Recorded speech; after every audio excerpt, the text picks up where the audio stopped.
Introduction. Operation Rolling Thunder began as an idea that sounded tidy in briefing rooms. If North Vietnam was pushing the war in the South, then pressure applied in the North might make it stop. The United States had a tool that seemed ideally suited to that kind of pressure. It could strike without occupying. It could punish without committing large ground forces at first. It could send a message, demonstrate resolve, and show that American power could reach wherever it needed to. For leaders who feared being drawn into a broader land war in Asia, air power seemed the responsible option. It promised control. It promised limits. It promised a way to force change while keeping the conflict contained. The problem was that the real world did not behave as the plan predicted. Rolling Thunder became one of the most famous air campaigns in modern history, not because it delivered a decisive victory, but because it revealed what happens when a nation tries to use bombing as a substitute for clarity. It was a war fought at altitude, but politics at sea level shaped it.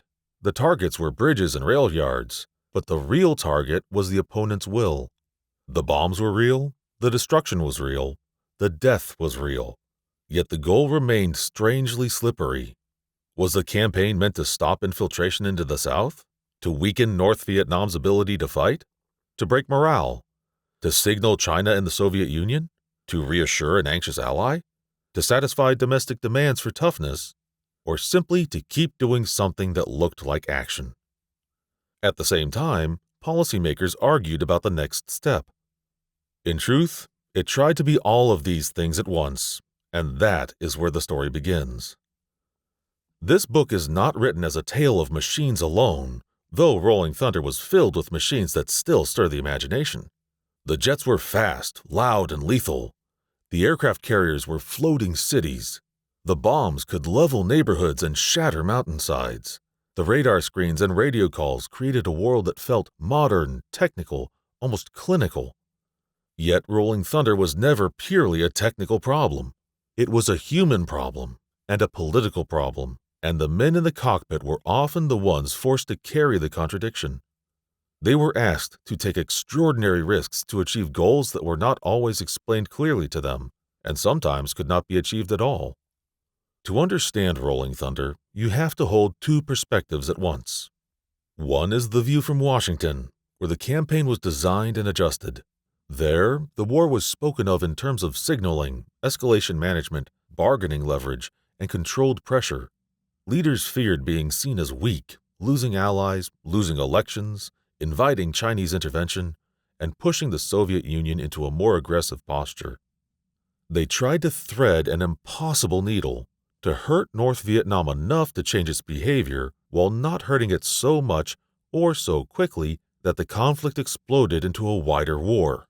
They wanted the benefits of force without its consequences. They wanted a campaign that could be turned up and down like a dial.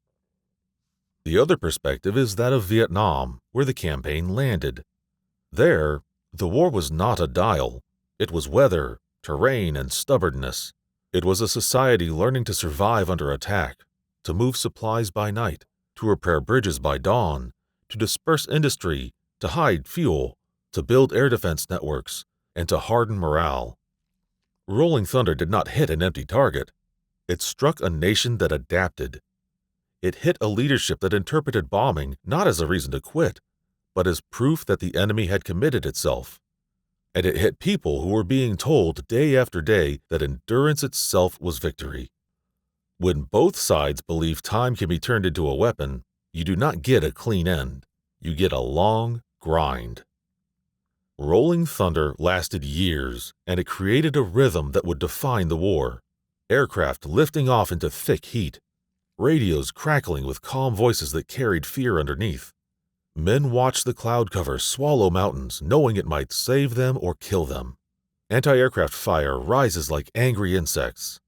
The sudden, shocking leap of a surface-to-air missile. The sickening turn of an aircraft hit at speed. The quiet, private moment when a pilot realizes he is now a target in a sky that no longer feels owned. The long wait for someone who does not return.